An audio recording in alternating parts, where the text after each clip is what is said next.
consent agenda easily divided. Without objection, the clerk will call the roll. Mr. Akaka.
Mr. Alexander.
Vermont. Mr. President, I ask consent to call the quorum be dispensed with. Without objection.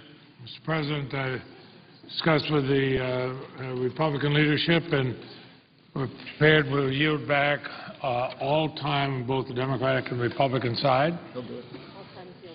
All time is yielded back. Mr. President, I ask the yeas and nays on the bill. Is there a sufficient second? There appears to be. The clerk will read the bill for the third time. Calendar number 6, S-23, a bill to amend Title 35 United States Code to provide for patent reform. The question is on the bill as amended. The question is on the bill as amended. The clerk will read the PAYGO statement. Mr. Conrad, this is the statement of budgetary effects of PAYGO legislation for S-23 as amended. Total budgetary effects of S-23 for the 5-year statutory PAYGO scorecard, net reduction in the deficit of $590 million. Total budgetary effects of S-23 for the 10-year statutory PAYGO scorecard, net reduction in the deficit of $750 million. Also submitted for the record as part of this statement is a table prepared by the Congressional Budget Office, which provides additional information on the budgetary effects of this act. The question is on passage of the bill as amended. The yeas and nays were ordered. The clerk will call the roll. Mr. Akaka, Mr. Alexander, Ms. Ayotte, Mr. Barrasso, Mr. Baucus, Mr. Begich, Mr. Bennett, Mr. Bingaman, Mr. Blumenthal, Mr. Blunt, Mr. Bozeman, Mrs. Boxer, Mr. Brown of Massachusetts, Mr. Brown of Ohio, Mr. Burr, Ms. Cantwell, Mr. Cardin, Mr. Carper, Mr. Casey.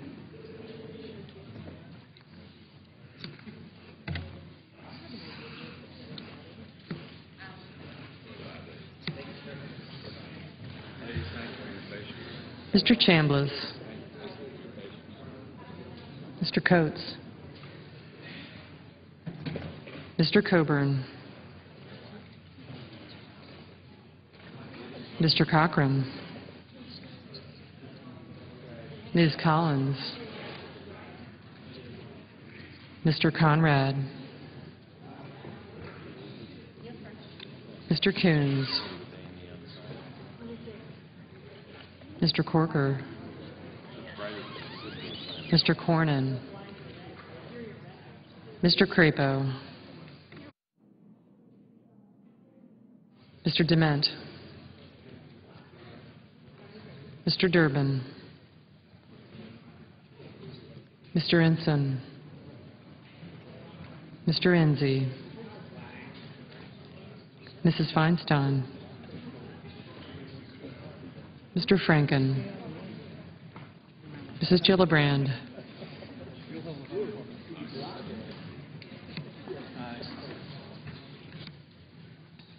Mr. Graham, Mr. Grassley, Mrs. Hagan, Mr. Harkin,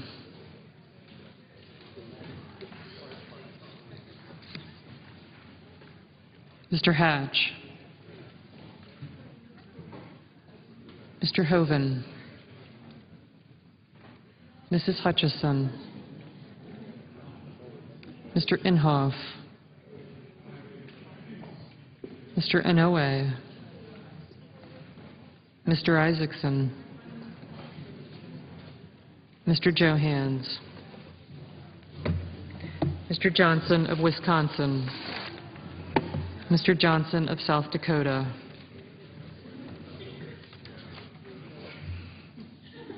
Mr. Kerry, Mr. Kirk, Ms. Klobuchar, Mr. Cole, Mr. Kyle, Ms. Landrieu, Mr. Lautenberg, Mr. Leahy, Mr. Lee, Mr. Levin, Mr. Lieberman, Mr. Lugar, Mr. Manchin, Mr. McCain,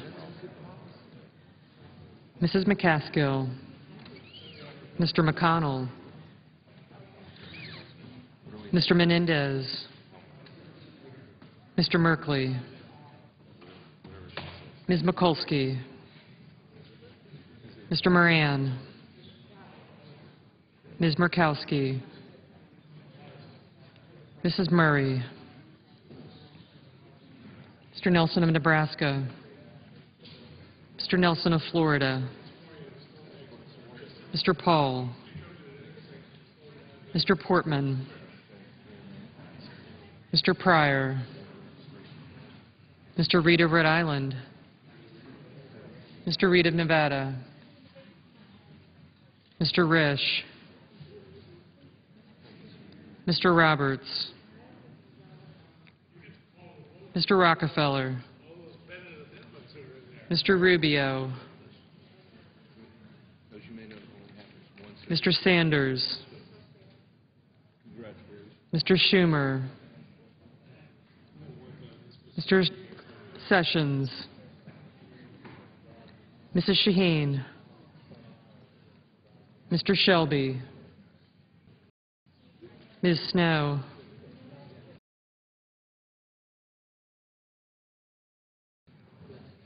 Mr. Tester, Mr. Thune, Mr. Toomey, Mr. Udall of Colorado, Mr. Udall of New Mexico, Mr. Vitter, Mr. Warner, Mr. Webb, Mr. Whitehouse, Mr. Wicker, Mr. Wyden.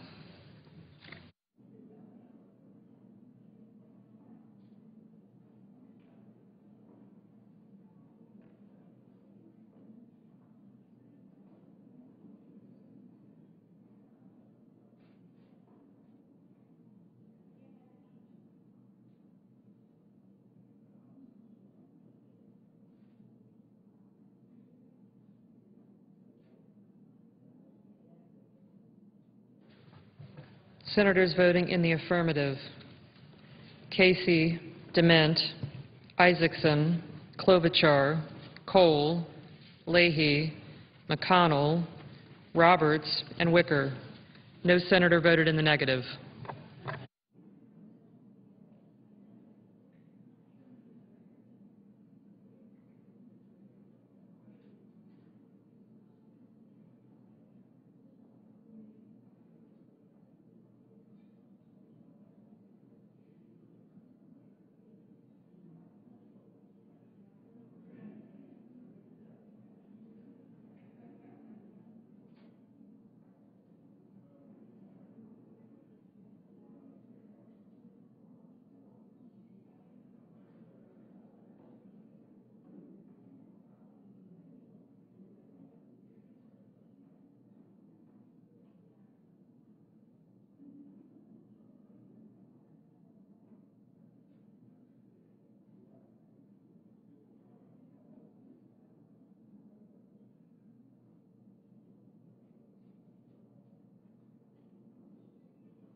Mr. Bennett, aye.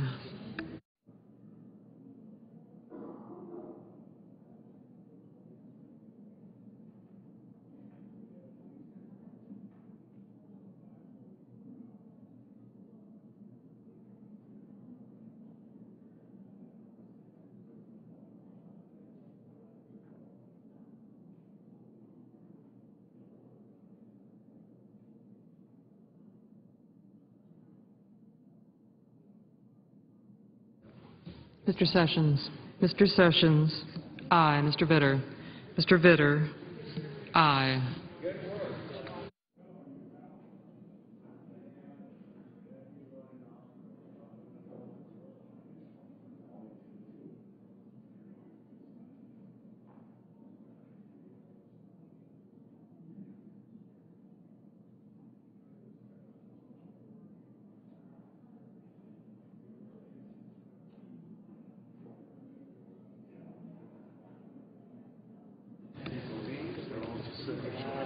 Mr. Kyle.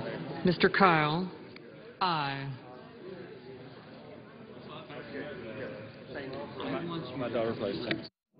Mr. Pryor. Aye. Mr. Reed of Rhode Island. Aye.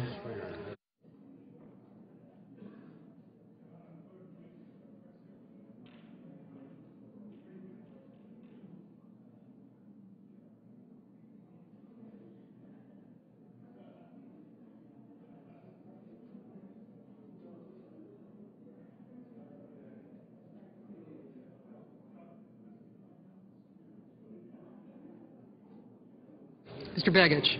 Mr. Begich. Aye.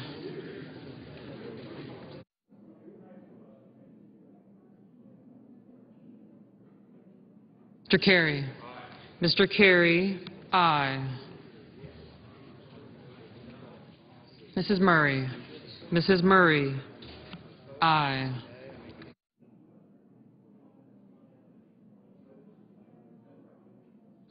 Mr. Paul. Mr. Paul. Aye.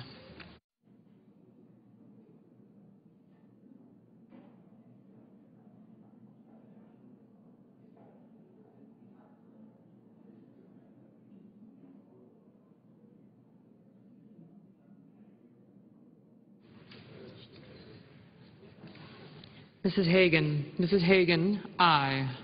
Mrs. McCaskill. Mrs. McCaskill. Aye.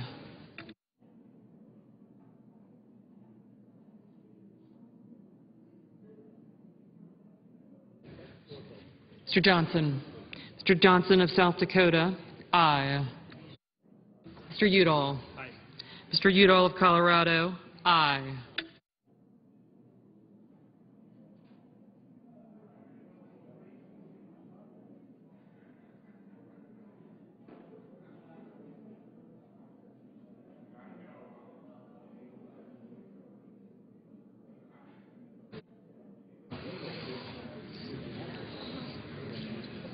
Mr. Corker. Mr. Corker. Aye. Mr. Hatch. Mr. Hatch. Aye. Mr. Franken. Mr. Franken. Aye. Ms. Stabenow. Ms. Stabenow. Aye.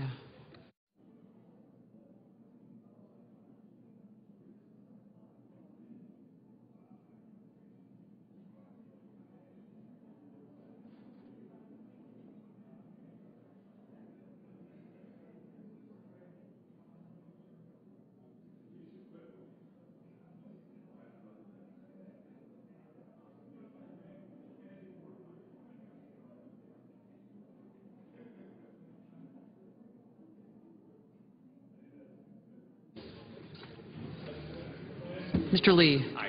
Mr. Lee. Aye. Mr. Inouye. Mr. Inouye. Aye.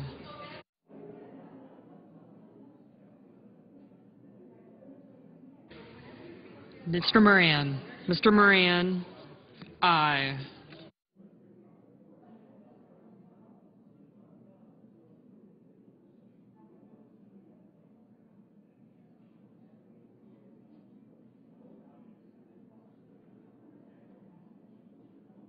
Mr. Reed. Mr. Reed of Nevada. Aye.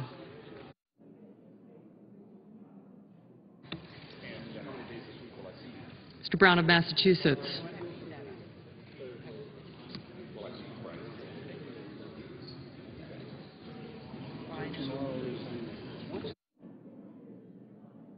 Ms. Collins. Ms. Collins. Aye. Mr. Akaka. Mr. Akaka. Aye.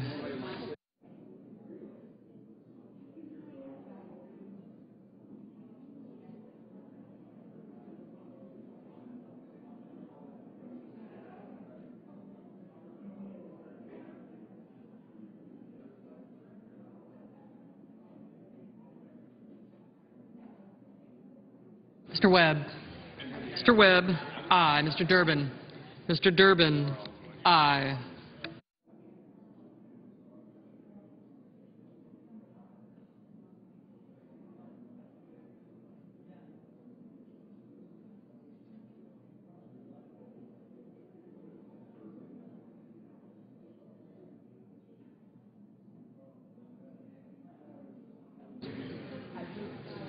Mr. Tester. Mr. Tester, aye.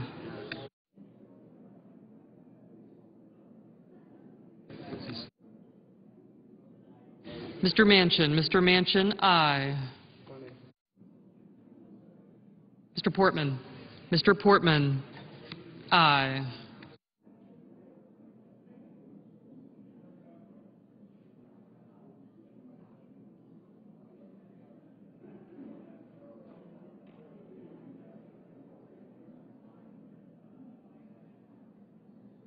Thank you.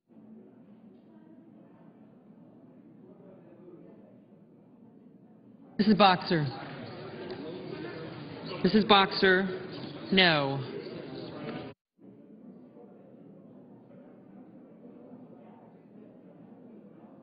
Mr. Carper. Mr. Carper, aye. Mr. Grassley. Mr. Grassley, aye. Mr. Johans. Mr. Johans, aye. Mr. Hoven. Mr. Hoven, aye. Mr. Cochran. Mr. Cochran, aye.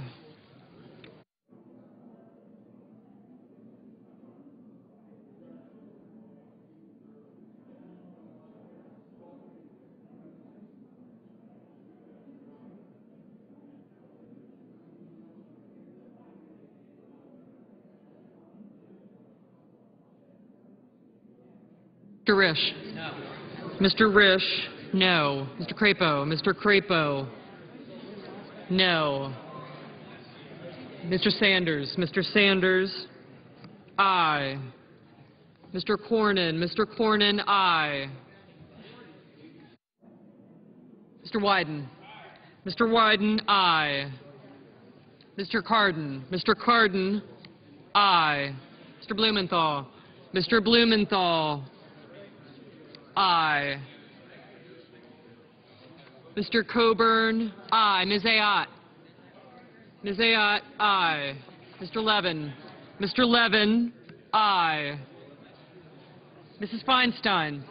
Mrs. Feinstein, aye. Mr. Bingaman. Mr. Bingaman, aye. Mr. Rubio. Mr. Rubio, aye.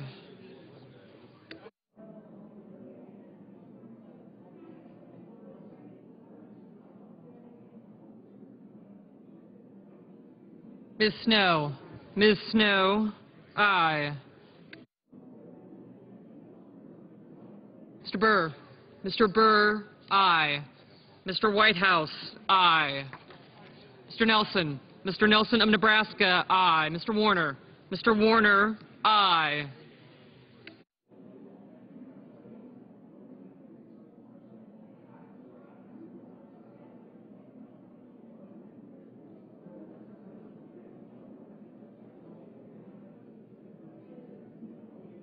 Mr. Lieberman. Mr. Lieberman, aye. Mrs. Shaheen. Mrs. Shaheen, aye. Ms. Mikulski. Ms. Mikulski, aye. Mr. Conrad. Mr. Conrad, aye. Mr. Shelby. Mr. Shelby, aye.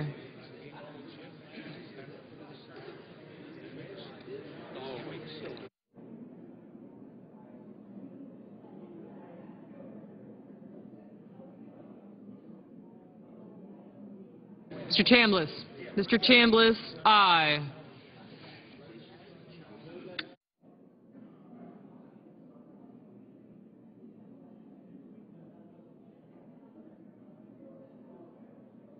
Mr. Ensign, no. Mr. Coons. Mr. Coons, aye.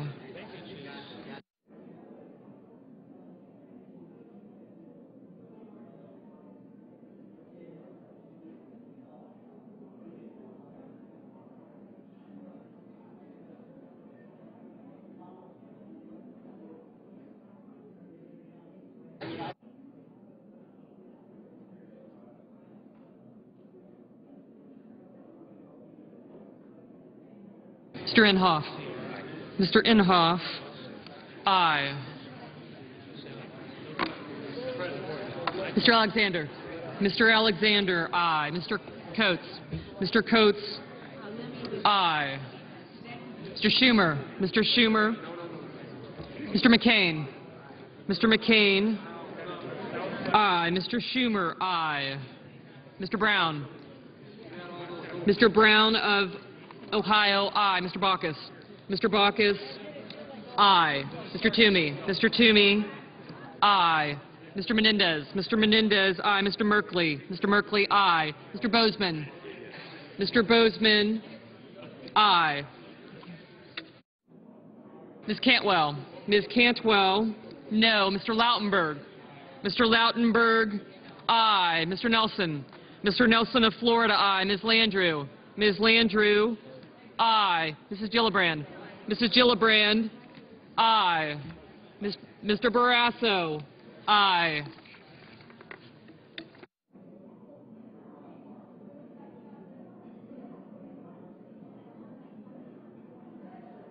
Mr. Udall. Mr. Udall of New Mexico, aye.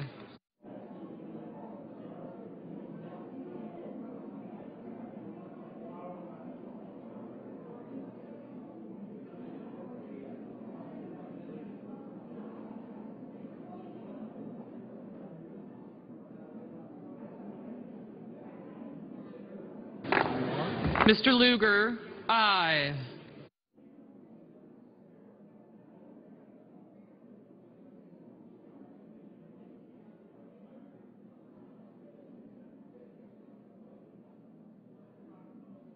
Mr. Rockefeller, aye. Mr. Harkin. Mr. Harkin, aye.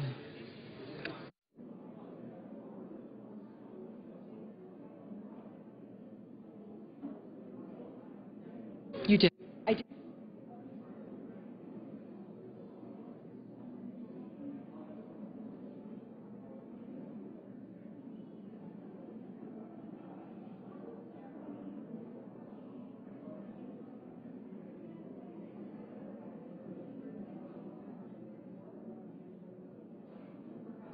Ms. Murkowski, aye. Kirk. Mr. Kirk, aye.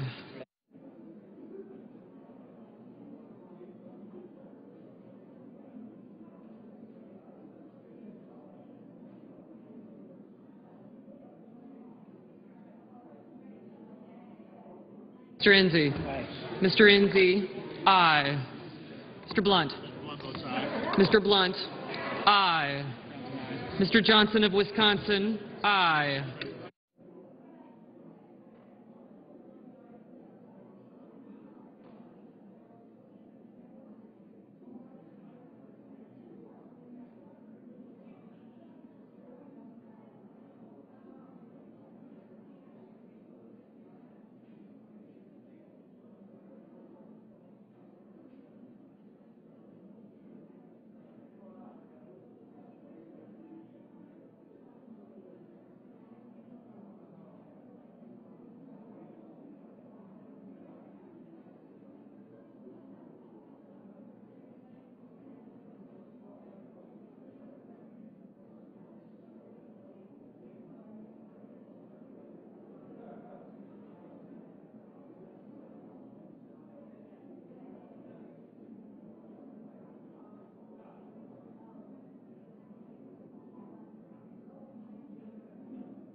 Mr. Thune.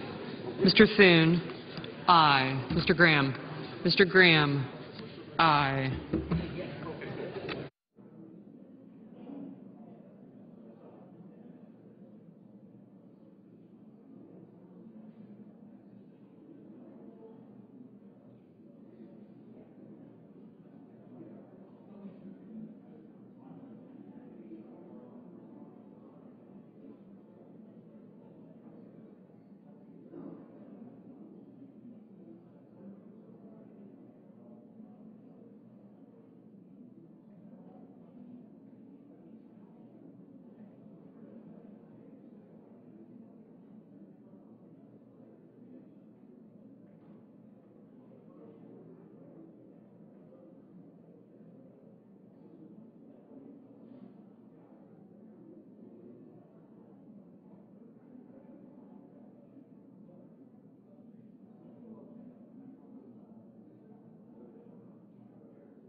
Mrs. Hutchison, aye.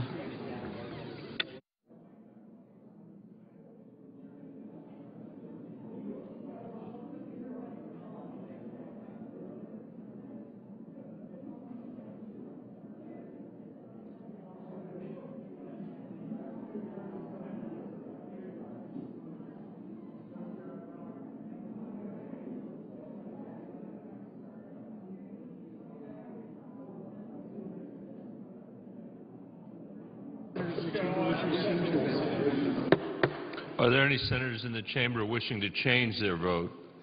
If not, The ayes are 95, the nays are 5. The bill as amended is passed. Mr. President, Senator from Vermont. I move to reconsider. Without objection. Mr. President, this has been many years getting here, and I can't tell you what kind of pride I have in my fellow senators, both Republicans and Democrats, and I thank the Senator from Iowa who's been here with me and so many others I've mentioned earlier. It is nice to finally have this bill through the Senate. I yield the floor. To the quorum. The clerk will call the roll. Mr. Akaka.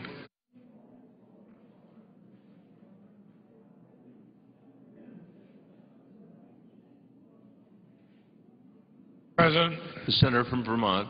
as consent to call out the quorum call. Without objection. Mr. President, I ask unanimous consent the Senate proceed to a period of morning business with senators permitted to speak for up to 10 minutes each.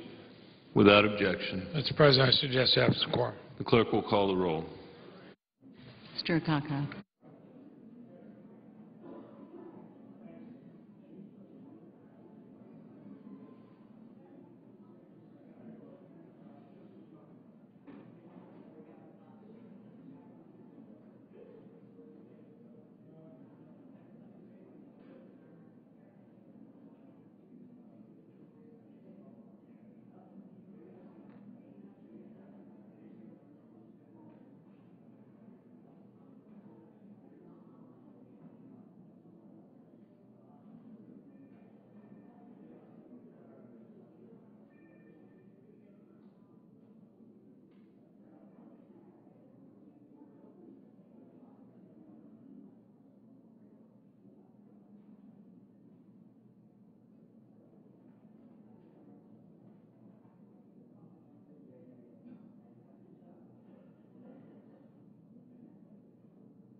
Mr. President. The senator from New Jersey. Mr. President, I ask that the quorum call be vitiated. Without objection. Mr. President, I understand we're in a period of mourning business. The senator is correct. I'd ask unanimous consent to speak for 20 The minutes. Senate will be in order. I'd ask unanimous consent to speak for 20 minutes. Without objection. Thank you, Mr. President, and thanks for your assistance as well. Mr. President, as someone who voted to freeze his salary, to end earmarks in this process, budget process, as someone who has already voted to cut $45 billion from the budget, I rise today in recognition that business as usual can't continue. I recognize the critical importance of addressing our federal deficit, a deficit, I would add, inherited by this administration, a deficit driven by 2 wars, both unpaid for, and the unprecedented need for governmental action to mitigate the wild excesses of Wall Street and American financial markets, excesses that were effectively condoned by the last administration, whose policies took this nation to the brink of a second Great Depression and cost millions of American jobs. I never forget, Mr. President, that time in late 2008 when Chairman Bernanke, the chairman of the Federal Reserve, came before members of the Banking Committee and members of leadership and described the circumstances that were unfolding in the country in which a series of financial institutions, according to Chairman Bernanke and then Secretary Paulson, the Secretary of the Treasury, said, we are going to have a series of financial institutions collapse. And if they collapse, they will create systemic risk to the entire country's economy. And every American will feel the consequences of that collapse. And I remember how hushed that room was. And I remember also the question being put to Chairman Bernanke, surely you must have enough tools at the Federal Reserve to get us through this period of time. And I remember the response to that question, which was basically, Senator, if you and your colleagues don't act in a matter of days, maybe a week, we'll have a global financial meltdown, which really meant a new depression, Mr. President. Now, Chairman Bernanke is an academician. His expertise is in Depression-era economics, how this nation got into the last Depression, how Roosevelt got us out of it. So when he made that statement, it was all the more chilling. And it is from that moment in 2008, before this president took office and Democrats were in full control here, that in fact we are facing the challenges that we are today. And so those of us who believe in a free market also know you can't have a free-for-all market. And so we had economic policies of the Bush 8 years, 2 wars raging abroad, an unregulated market that allowed for the free-for-all that brought us on the brink of a new depression, and that is what we are meeting the challenges of today. Those choices then, and the choices we make, what we choose to cut and what we determine is in our interest preserved, will speak volumes about our values, our priorities as a people and as a nation. Mr. President, I favor smart cuts, not dangerous ones. And an independent analysis, you know, H.R. 1 that we're going to be voting on tomorrow, the Republican vision of where we should take the country, is about losing 700,000 jobs. We are trying to grow jobs in America. We have finally gotten into positive gross domestic product of our nation's economy. We are seeing job growth. I'd like to see it even be more robust. But H.R. 1 takes us back the opposite way and threatens the very essence of this economic recovery, 700,000 jobs. But it's not because I say it, Mr. President. It's because those in the know say it. Ben Bernanke, the GOP's plan will cut jobs. Economist Mark Zandi, the GOP plan would cost 700,000 jobs. Another analysis, House spending cuts will hurt economic growth. So what we have is economists after economists telling us that H.R. 1 is a recipe for disaster when it comes to the question of jobs in America. Now, that analysis that says that we would slash 700,000 jobs directly impacts the lives of middle-class and working families struggling to get back on their feet. They are severe cuts that run roughshod over the green shoots of economic recovery just to satisfy a political agenda. Now, I favor smart, common-sense cuts, cuts made with a surgeon's knife, not a meat axe, cuts that are thoughtful, surgically precise, cuts that actually reduce the deficit, not cuts that eliminate jobs and disinvest in educational opportunities for millions of promising young Americans, not cuts that hurt middle-class families struggling to make ends meet, make our workforce less competitive, our communities less safe, and strip away basic protections Americans have come to take for granted. In my view, we can preserve our values and invest in the future, invest in out-educating, out-innovating, out-greening, and outgrowing the world, and still cut the deficit. To begin with, Secretary Gates of the Department of Defense has identified $78 billion in defense spending cuts alone. He's identified $178 billion in program reductions over 5 years, including delaying or terminating high-profile weapons systems. I agree with Secretary Gates that we can live without the Marine Corps variant of the F-35 Joint Strike Fighter, as well as the Marine Corps Expeditionary Fighting Vehicle. The Secretary has identified $54 billion in cuts in overhead costs and improve efficiency across defense agencies and the civilian bureaucracy by reducing the number of defense contractors and culling redundant intelligence organizations, among other improvements. Again, smart decisions that do not burden military families or affect our defensive capabilities.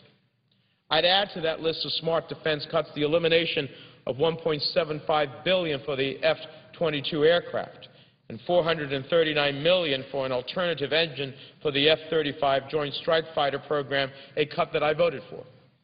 These, among others, are smart cuts. But I think it's a mistake to pursue a budget-cutting strategy that costs this nation 700,000 jobs through 2012, as the Republican plan will do. 20,000 of those jobs are in my home state of New Jersey, including more than 3,000 community health center jobs, 3,400 transportation and infrastructure jobs. Another smart cut would be to do away with corporate subsidies that have nothing to do but pad the profits of companies that do not need them to be profitable and grow. We can repeal, for example, oil subsidies, as I've proposed, that would save $33 billion over 10 years on a windfall giveaway program to big oil that hardly needs a government handout. Over the past decade, BP, Exxon, Chevron, Shell, Conoco have combined profits of just under $1 trillion, and yet we have a system that provides them billions in subsidies every year. That's simply outrageous. Even traditional oil industry supporters, like former President George W. Bush and Shell's former CEO, have admitted that when oil prices are this high, oil companies do not need subsidies. They all have the economic incentive they need to explore and drill. In 2010 alone, last year, they made over $75 billion, and that includes the $41 billion BP has spent trying to clean up the spill in the Gulf, cleaning up the environment, and paying for the economic damage they caused. The fact is, cutting unnecessary defense programs and cutting oil subsidies are among the smart cuts that will save money while doing no harm to middle-class families.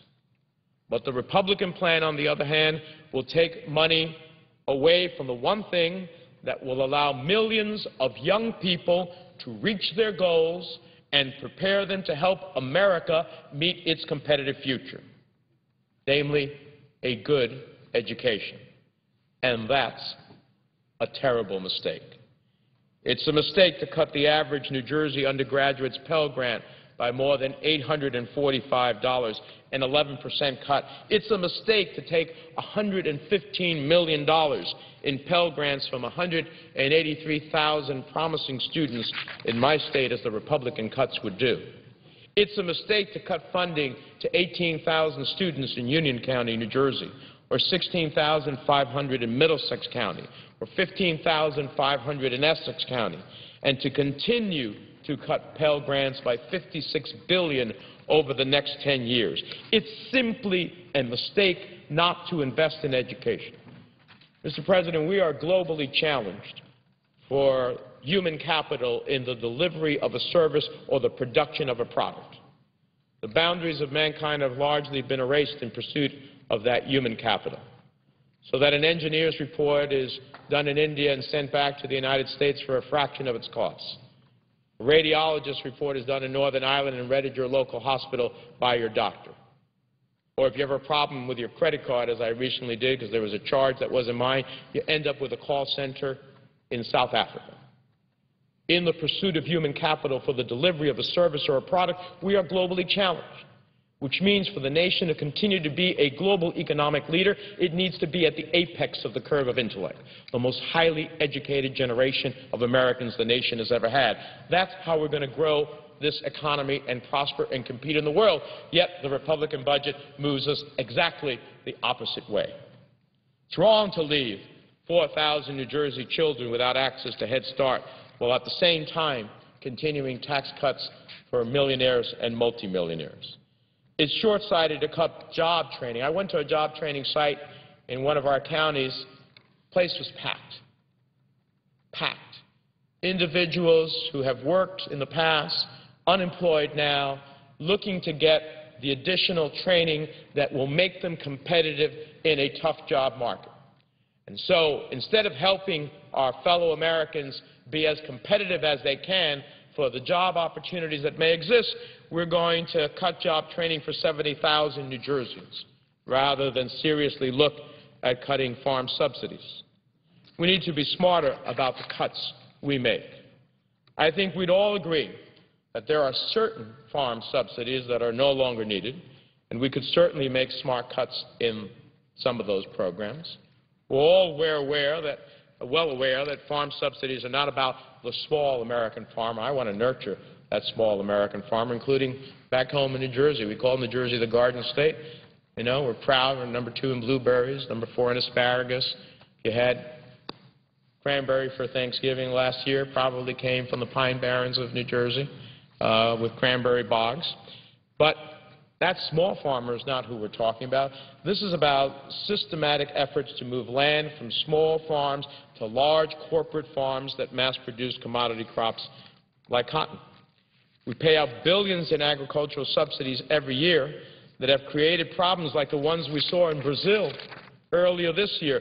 Brazil went to the World Trade Organization and complained that what we were doing was an unfair trade practice, and the World Trade Organization agreed. So to avoid retaliatory tariffs, in essence taxes, against our products by Brazil, the United States agreed to pay $147 million in assistance to Brazilian producers. Yep, you heard me right. $147 million that the American taxpayers are now subsidizing not American farmers, but because of our unfair trade practice, we are now subsidizing Brazilian farmers with our tax dollars. Something is wrong about that process.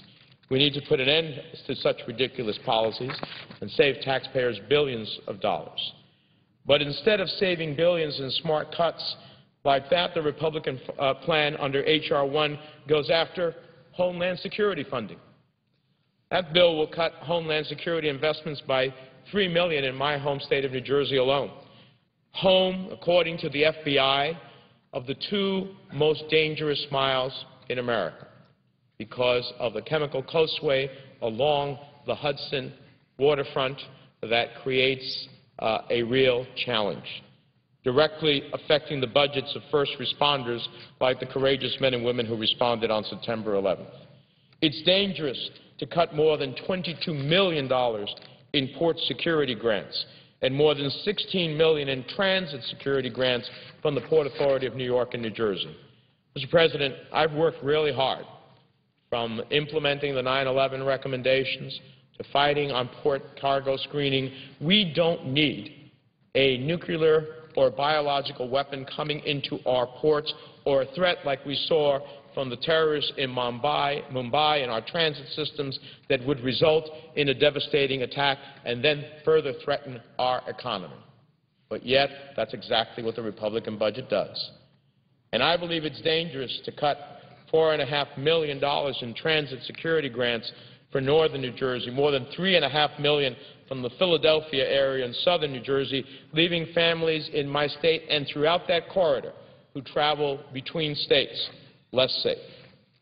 So, Mr. President, I have a different take than my Republican colleagues on how we achieve deficit reduction. Quite simply, it comes down to one truism that we should keep in mind during this budget process, and that's this. You show me your budget, and I'll show you your values. We have that in our own family budgets. Families struggle together to have a place to call home for their families, to educate their children, to put food on the table, to be able to have them hope, to realize their hopes and dreams and aspirations, and how we both spend our money as families speaks to our values and, of course, the work that we do to earn that money. And that's true about the nation's budget. The nation's budget is a reflection of our collective values as a country. Those values are clearly evident in what we choose to fund and what we choose to cut. I would remind my colleagues this debate is about more than numbers on a page. It is a portrait of America and a reflection of who we are and what we want this nation to be. To make cuts simply to reach a numerical goal that isn't established by any sound science is to say that we care more about the bottom line than about investing in people, investing in jobs, in education, in infrastructure, in building and growing this economy, and protecting a safe, clean way of life that we have too often come to take for granted. I want to talk about that for a moment. From the moment we get up in the morning to the moment we go to bed at night, the Republican plan would make cuts that affect the daily lives of millions of Americans and millions of jobs in every economic sector. In America, when you turn on the tap for a glass of water or take your child fishing at a local lake, someone is at work, someone with a family who is making sure the water is safe to drink and the lake isn't polluted. The Republican plan cuts $700 million from the Clean Water State Revolving Fund and $250 million from the Drinking Water State Revolving Fund that have helped municipalities and communities put people to work on the type of water quality protection projects that make sure that we're safe. The Republican plan cuts almost $1 billion from clean water, and that means not just cutting funding, but jobs of those who work to keep our water safe and clean. Is that a smart cut? Does that reflect who we are and what we want this nation to be? If you live on a river or a floodplain or on the coast and a storm strikes, you know that in America there will be someone there to help if there's a flood or coastal emergency. The Republican plan, even after the disastrous experience in the wake of Katrina, cuts $30 million from the flood control and coastal emergencies. Is that what we learned from New Orleans? Is that what we as a nation believe is a smart cut? If you wake up in the middle of the night and your child is sick and you don't know why, or you think that child may have accidentally ingested something poisonous, or your child is diagnosed with a life-threatening disease, in America you can call the Poison Control Center. Take your child to a community health center. Know that the Centers for Disease Control is doing its job. In America, you know that the National Institute of Health is working every day to find the next treatment or cure that afflicts our families, friends, and neighbors.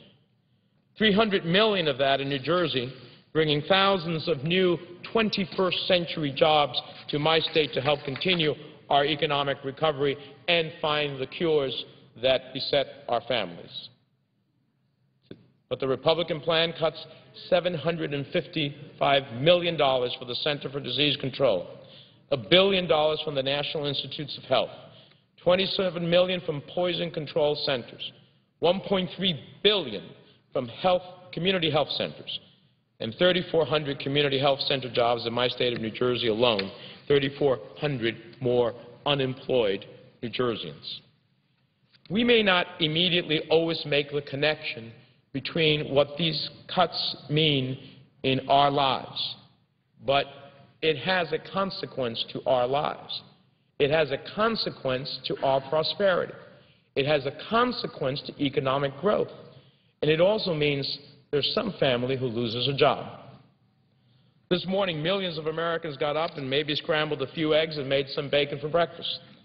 Fortunately, in this country, we know that it is someone's job to inspect those eggs, that it was someone's job to inspect that bacon and make sure it was safe to eat. The Republican plan cuts $53 million from food safety and inspection services, the loss of more safety inspectors at a time when we've heard numerous reports of tainted food and the need for more, not fewer, food inspectors keeping our food supply safe. Is that reflective of our values? Is that what we think as a safe life here in America? If you were a middle-class New Jerseyan who, after a year of looking for a job, finally had an interview and wanted to take the train because you thought it would be faster, easier, and more convenient way to get to that interview, you may find that there aren't as many opportunities because the Republican budget cuts $224 million from Amtrak.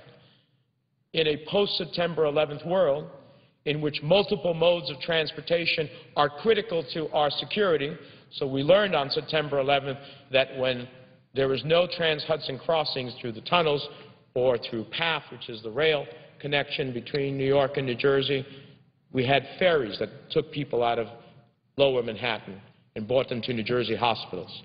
Multiple modes of transportation is not only about economic opportunity, it's about security in a post-September 11th world. Yet the Republican budget cuts $224 million from Amtrak, which is how we move between cities, send our business people to sell their products between cities, go to great research universities and hospitals to be cured.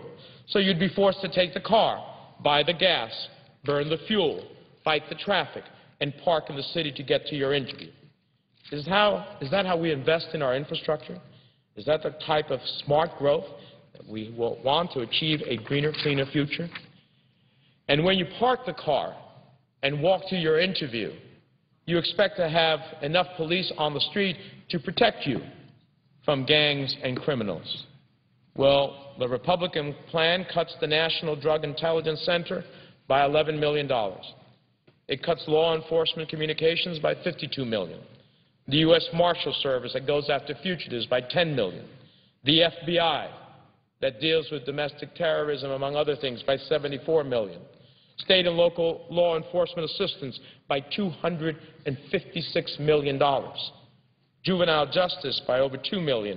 And the COPS program that puts police on the street and provides them with the state-of-the-art equipment they need by $300 million.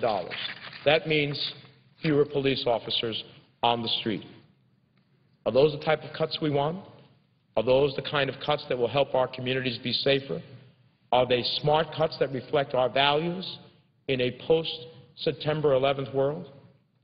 Finally, let me mention one other thing that is not a cut, but it is in the Republican plan, and it goes to the very heart of the quality of our lives. It's something that I believe runs contrary to our belief as a nation, that the air that we breathe should be clean and safe. The legislation presented by the Republicans eliminate many environmental protections that exist in the law with cuts to the Environmental Protection Agency's budget. But it is also loaded with policy riders designed specifically to gut the Clean Air Act. This has nothing to do with budget and spending or cutting deficits. I believe that's wrong.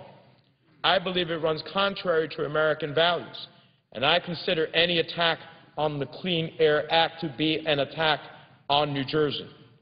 Because of the emissions of dirty, out-of-state coal plants, every county in my state is deemed to be out of compliance with the Clean Air Act. One of these coal power plants is right across the Delaware River in Pennsylvania. It emitted 30,000 tons of sulfur dioxide in 2009 alone, almost three times the amount of all 7 of New Jersey's coal plants combined. That sulfur dioxide wafts into Warren, Sussex, Hunterdon, and Morris counties, and they act to cause and exacerbate a whole host of respiratory illnesses from asthma to heart disease. We simply cannot gut the one piece of legislation that protects the very air that we collectively breathe as Americans and makes it safe for our children to go out and play without fear of being sick. This Republican plan, H.R. 1, guts the Clean Air Act, and that does not reflect our values as a nation. It is simply not reflective of who we are, what we want this nation to be, or what we want for our children's future. So, Mr. President, the list of H.R. 1's short-sighted disinvestments in this nation's future goes on and on. Show me your budget, and I'll show you your values. Mr. President, the Republican proposal before us is, in my view, an affront to American values, not a reflection of them. I, for one, do not believe for 1 second that it reflects who we are and what we want this nation to be. And I do believe, at a time that we are finally growing this economy, that these indiscriminate cuts, as many economists have said, will throw this economy right back to the deep recession that we are coming out of. And that means less jobs here in America. That certainly can't be part of our values. And that's why I'll be voting against H.R. 1, to protect American values and protect American jobs. Mr. President, with that, I yield the floor and observe the absence of a quorum.